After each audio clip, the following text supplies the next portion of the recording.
What is Environmental Management System? An Environmental Management System, or EMS, is a structured framework that helps an organization understand how its activities impact the environment. Through this system, the organization is able to identify its environmental aspects, set clear objectives, and maintain control over its operation. With an EMS in place, companies can ensure they comply with environmental laws and regulation while reducing any negative effects on the environment. ISO14001 2015 serves an international standard that guides how an EMS should be designed and implemented. It provides the principles and requirements needed to build an effective and sustainable environmental management approach.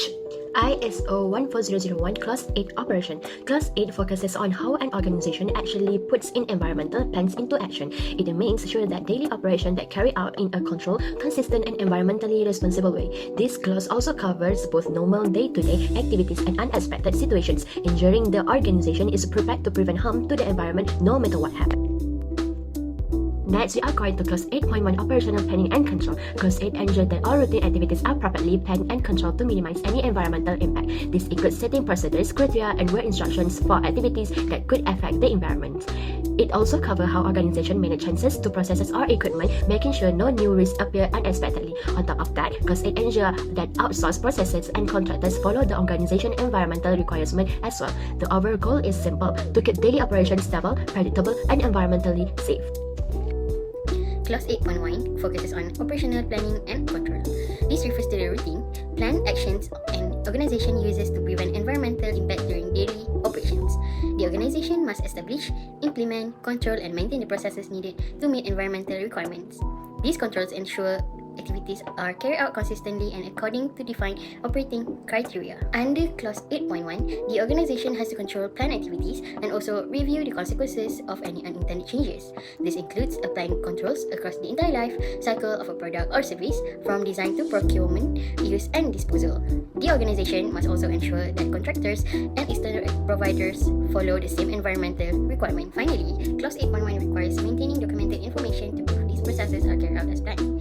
Examples of operational controls include standard operating procedures, waste handling instruction, chemical storage guidelines, and routine maintenance schedules. Operational control also covers procurement requirement, training, signage, and monitoring activities. The main goal is to prevent environmental problems before they happen by creating consistency and reducing everyday risk.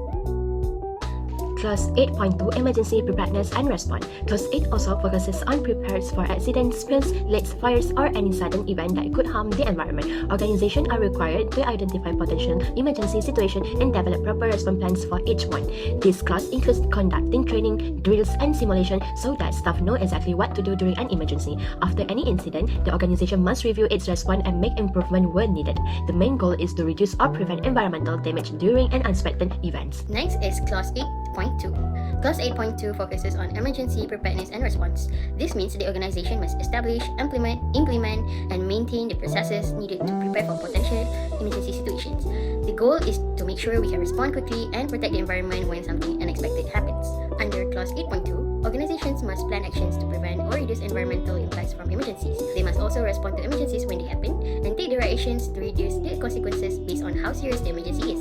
The images show examples like identifying potential accidents, developing emergency plans, and conducting drills with employees. After each drill or incident, the organization must evaluate the response and make improvements. First, the plan needs to identify critical assets, which is these are the major equipment or areas that must be protected during an emergency. It also needs to define the disaster team and clearly describe everyone's responsibilities so people know exactly what to do.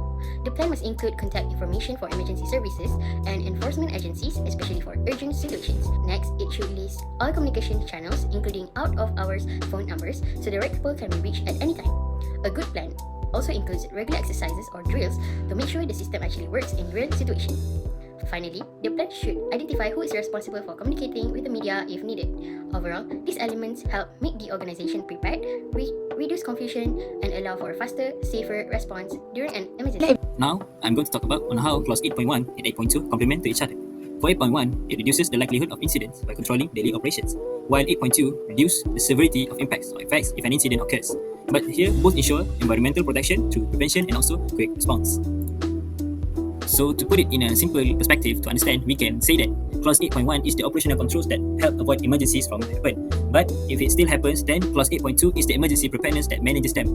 Or to put it in a life cycle perspective, 8.1 considered environmental perspectives such as procurement, transport, storage, which reduce risky situations that can be emergencies in clause 8.2. So we can say that 8.1 is focused more on chemical storage, procedures, training, spill-proof containers, and also inspection, while 8.2 is more focused like the backup plans such as spill response plan, emergency contact, spill kit availability, drills, and also train respondent if something happens. Everyone, my name is Norma Sarah binti Aziz. Now, we will move forward to the real-world application for work clauses, which is clause 8.1 and clause 8.2. Before start, I will introduce a bit about the company that I choose, which is Shell. As we all know, Shell are the one of the oil and gas company that rigorous implementation of work clauses in high-risk sector. Shell also have their specifically subsidiary, which is Petroleum Development Oman, which is PDO. Furthermore, Shell also one of a global energy and chemical company that operating in diverse, environmentally sensitive location like offshore drilling, refineries, pipelines, chemical plants. Their major environmental risks include large-scale oil spills, chemical release, and significant greenhouse gas emission. We move forward to the operational planning and control clause 8.1, routine prevention. This clause is about having rules and procedure to prevent pollution during normal, everyday work, considering a product's entire life. The first of ISO requirement is implementing control and criteria. Shell uses its SIMS standard, which known as Safety, Environment and Asset Management. This is their rule book that sets the specific limits, checks and criteria like maximum allowable emission for every process. Why Shell do this? Is it because they want to ensure daily operations so that they don't breach environmental laws? Next point is managing changes. Shell uses a formal management of change system. If they plan to install a new pump or change a chemical blend, they must first use MOC to predict the environmental impact and put new control in place before the change happens. Now, we move forward to the next point, which is controlling outsourced processes. Shell required all contractors and suppliers to follow the same HSSE and SP policy. This means the contractor running a waste truck or doing maintenance must adhere to Shell environmental rules. This is because they want to ensure the company controls or influences its environmental impact outside its fence lines. And the last one for the ISO requirement for clause 8.1 is applying life cycle perspective. Shell consider its product from cradle to grave. For example, in product stewardship, they look at the environmental impact of raw material sourcing, the energy efficiency of their fuels when customers use them, and the final disposal of packaging. This prevents them from simply shifting pollution to another part of the product's life. Okay, now I will talk about the clause 8.2, emergency preparedness and response and climate mitigation. This clause is about being ready for the worst case scenario like a spill or a fire. Why they should be ready? This is because they need to prevent or mitigate the environmental damage. First, preparing and planning response. Shell develops detailed emergency response plans for every facility. They identify potential scenario like a pipeline rupture or an oil spill. Not just that, they also plan the exact step for containment, clean up and contacting authorities. Second, mitigation and action. When an incident occurs, Shell immediately activates its response teams who use pre-planned procedure to quickly stop the release and minimize damage. For oil spills, this involves deploying specialized equipment like boom and skimmer to mitigate the environmental consequence and protect sensitive ecosystem. Third, testing and review. Shell conduct periodic emergency drill tests at their facility. After a drill or a real event, they critically review and revise their plan. This is to ensure that their response remains effective by correcting weaknesses identified during the test. And the last ISO requirement for this class 8.2 is training and information. Shell ensures all relevant employees and local responders receive specific training for emergency response. They also have protocol for timely, honest communication with the public and local government about the incident and the environmental risk. As for conclusion, we can say that both clause 8.1 and 8.2 are essential parts of the EMS framework, where clause 8.1 focuses on preventing risk, while clause 8.2 focuses on responding to emergencies that happen. And a strong EMS need both clauses to effectively control environmental impacts. And together, when both clauses work, they protect the environment through prevention and also prepared response. That's all. Thank you.